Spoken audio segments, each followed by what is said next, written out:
The Jazz kicked the crap out of the Lakers. I mean, kicked the crap out of the Lakers. Totally kicked the crap out of the Lakers. It's so fun.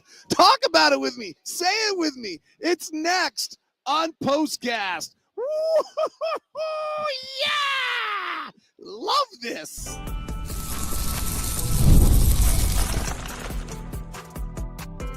You are Locked On Jazz, your daily podcast on the Utah Jazz. Part of the Locked On Podcast Network, your team every day. Sequel is way better than the first version. Jazz blast the Lakers tonight. Final score 131-119. And I love to say this, and it wasn't that close. This game was not close. Jazz led at the end of one by 33-30. They added 8 onto that. There were 5 onto that, led by 8 at the half. They then led by 18 at the end of 3. They went up by 25 in the fourth. They really dismantled the Lakers tonight. And there was a brief moment in the third quarter where I said, all right, everyone's turning it up. And then the Lakers didn't really turn it up. They really didn't ever turn it up on the Jazz. Well, the Jazz started getting those high percentage shots, those little lobs at the rim, and anytime a team makes a little run, you put out the fire, then things change. And Thurl wants to be. What do you get for that? You need a sweatshirt for that? Socks? Locked on socks for that? Thurl wants to know if he gets paid for his appearances when he stops by like that.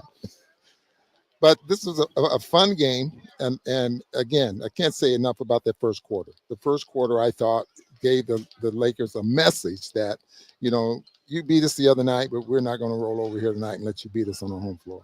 David Locke along with Ron Boone for you here tonight. Jazz radio team breaking this one down for you. We'll look at all the ways the Jazz got at that early start, everything else they did give out of reliability pluses and the rest as we continue here. Let's start off with that. The opening 6 minutes to me, Ron, I looked it up. The pace at that point was playing like at a pace of 110, 112. You really can't get much faster than that. Like there's a limit to how fast a game can actually be.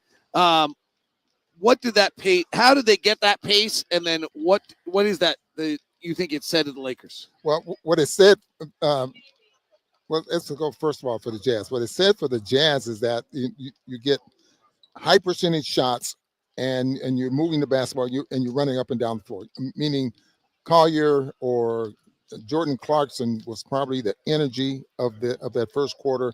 And that gave Lauri a chance to get going there as well. Lauri was putting the ball on the floor and driving to the basket. Now, he only got, what did he get free throws? 4 free throws. But he was still putting the ball on the floor and trying to get to the basket. And I think that could be the main ingredient for him going forward for the rest of the year. But getting back to that first quarter, I just thought that was one of the better played first quarter. The energy level was up. Now, they only led by 3, but still, that made a big difference, I thought. Lakers had won 6 straight. They'd won 10 of 11. They were the number 4 offense, number 2 defense over the last 10 games. And this team was rolling, and the Jazz dislodged them tonight from what they were doing. Is it as simple as your best player plays well and you have a chance, and your best player doesn't play well? It's really hard to ask everybody else to match up to that, and that's Lauri's role in this team. You rely on your best player to do so many things, make your other players better, make guys like Kessler an offensive threat, because he's not one that does very good with his back to the basket, or you giving the ball in the paint or anything like that. He's not one that can carry you from that standpoint. So your best player makes guys like Kessler a threat on the offensive end of the floor. And so you're absolutely right. It does. Even though, and how many shots did he ended up with tonight? He ended up with 18 shots, which I think is about right for Lauri, that he should be getting that many shots a ball game. But if you look at the number of shots per game that the players are getting, they're pretty much even. 13, 14, 15 shots a game, and that includes Jordan Clarkson coming off the bench. It's interesting. We go back to the game the other night, and the pregame report was trying to get off-ball actions, and they couldn't get any off-ball action. If you had Lauri going, you had to have some off-ball action going, and Lauri had to be aggressively taking that, because that's how Lauri gets his actions So the Jazz made a nice adjustment there in what they weren't able to get in the last game. They were able to get tonight. Well, what they were telling me is that the spacing was going to be the key for them tonight. And obviously, guys driving to the basket, getting into the lane. How many times is Jordan Clarkson? Well, it's hard to stop him from getting to the basket when he wants to get there. But the lobs at the rim and then breaking the defense down and just getting into the paint made a big difference, strictly because the Lakers just don't have that man in the middle. They can't protect the rim as well as the Jazz can. What was our fast break points tonight? 50, I think we had 48 to 50. Not in the paint. Fast break points. Fast break points, it would be 26 to 13. Pretty good. 26 is pretty good. All right, one 13. Jazz player I thought was particularly fabulous. We'll touch on that when we continue here on tonight's edition of POSTCAST. Today's show is brought to you in part by our friends over at Wayfair. Wayfair has become a regular occurrence in our house. After the holiday hustle, there's nothing like giving your home a little TLC. Always find the decluttered and refreshing space helps you get back in the routine, whether you're tidying up, cleaning out, or just want to give your space a new look to start the year. Wayfair has everything you need, all within your budget. Currently looking for furniture, a huge selection at Wayfair. We love it in our house because both for the items where you want to be a little fancy, you can have it, and also those items where maybe you're a little bit more budget conscious and you don't want to be fancy, Wayfair has the answer for you. Free and hassle-free delivery, even for the larger items. Wayfair site, easy to navigate, and find everything you need in no time. Give your house the refresh it needs with Wayfair. Head to wayfair.com right now. That's wayfair.com. Every style, every home. Today's show also brought to you by Open Phone. Get 20% off your first 6 months when you go to openphone.com/lockedonnba. This is the product that I certainly wish we had known about when we started Locked On, because it's where you have a small business and you're using your personal phone as the business phone and it rings all the time. And before you know it, you're just taking customer calls all day, who I love, but still don't need their calls all day. So as your team grows, you need to do something, and that's where Open Phone comes in, the #1 phone system designed to help keep your work and personal life separate. Just $15 a month, the cost of a few coffees. You get complete transparency, visibility into everything happening with your business phone number. Open Phone works through an app or on Open Phone. Computer integrates with tools like HubSpot or hundreds of others. It's also uses AI-powered call transcripts and summaries to get a rundown of your calls, automated messages, and more. Right now, Open Phone is offering 20% off your first 6 months when you go to openphone.com/lockedonnba. That's openphone.com/lockedonnba for $20 off 6 months. Openphone.com/lockedonnba. If you have existing numbers and other service, Open Phone will port them over at no additional charge. I thought Keyonte George was terrific tonight, Ron Boone. I totally agree. He played one of, not only shot the basketball well and took the very good shots, his floor game was good there as well. I'm looking at the backcourt assist. The Jazz had 30 assists tonight. So 10 for Keyonte, 9 for Isaiah. And what about Jordan Clarkson?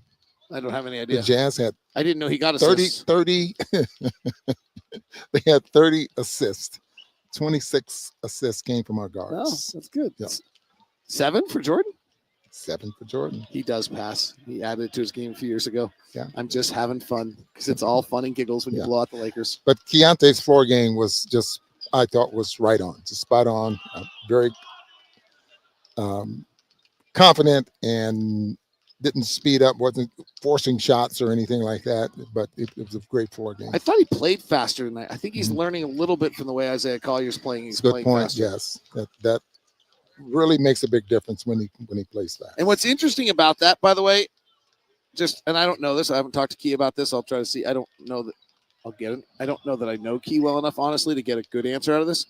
I wonder if he's been so aware of and been talked about the turnovers he was committing that I wonder if part of him slowing down was to try to see he could avoid. When you play faster, you make yourself prone for turnovers because everything's happening so fast. You have to make decisions faster. That's where Collier turns it over. And I wonder if he's now learning how to play faster without turning it over, because his turnovers have been down recently. His free throws have been up. Like, there's just been a lot of positive indicators there. And I wonder if, like, he thought for a long time, if I slow it down, I don't turn it over as much. But it actually turned out that he slowed it down so much that I think he made himself prone to turnovers. I think that's a good point. Very good point. Don't know if that's true, but yeah. I'll talk to him and ask him.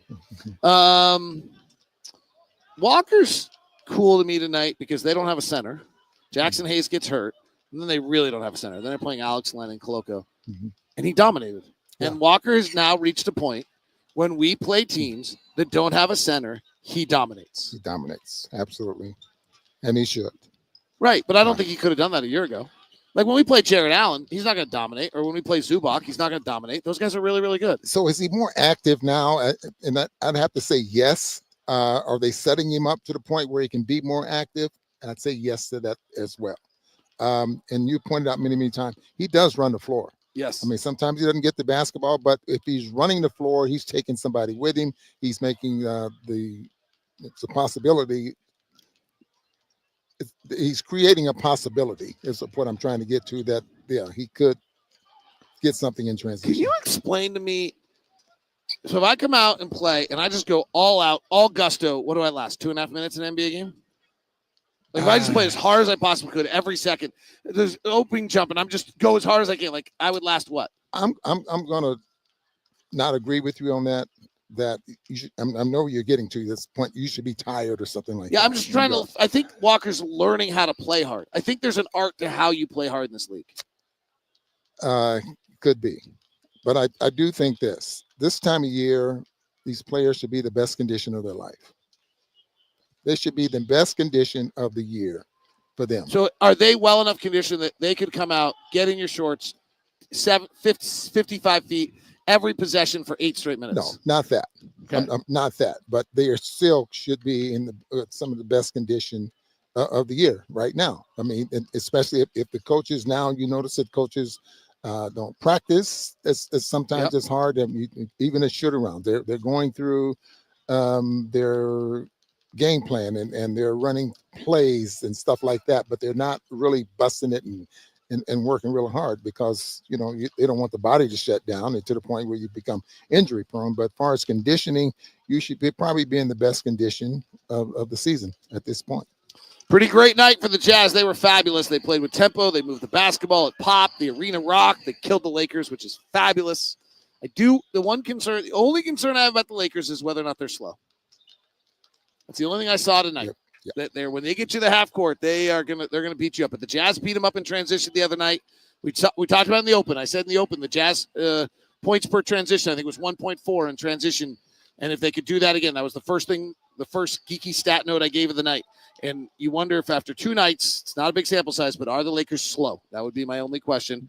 And then who is out there that actually takes advantage of slow? Denver does not. So who with Minnesota may or may not. Like maybe nobody takes advantage of slow, but it would be interesting. City. Houston and Memphis would be a problem for them. Yes. All right, Ron Boone, reliability pluses. Just to be generous. Really? Tonight. Everyone? Everyone. Really? Including Lacey. Everyone? David. We beat the Lakers, we'll just go everyone. Just anyone. All right. Everyone. And does that mean KJ Martin? Steve Mihailuk? Mihailuk, who didn't play. Elijah Harkless played a fabulous game in the G League today and then was here. Micah Potter played a great game in the G League and then was here. I saw them here as well. Octor Shibwe, big win in the G League, then here. Okay, let's pick some guys out. Right. Lowry plus. Lowry. John Collins, Kessler. I think the starting 5 for sure. Okay. Yeah. They all get pluses. And then you go. Clarkson was plus 33 for all the nights we kill him for his plus minus. And then we go to Jordan Clarkson. I'm Keyonte George. Other than that, Lacey. All right. I don't know what Lacey did tonight. She listened to us. She was laughing at your jokes. I don't know that Lacey listened. Is she on there? No. She's here. Oh, okay. She's always here. All right. That is today's edition of POSTCAST. Thanks for tuning in. You're not going to see me tomorrow. Scott Gerard's in my chair, so there'll be no POSTCAST. And I don't know when you might be getting an next Locked On Jazz the night before we come back from All-Star break. So, yeah, and we'll have the reality plus. Yes. Have a great one. Talk to you soon. Thanks for tuning in. Jazz crushed the Lakers tonight, and that makes things you didn't say anything fun. about my new suit. Hey, Ron. Yeah. Your new suit deserves a reliability plus. There you go. Thank you. I hope you guys laugh as much as we do. We have a really good time every night. See you guys later. Have a great one. Check out Locked On NBA every game, every night. See you. Bye.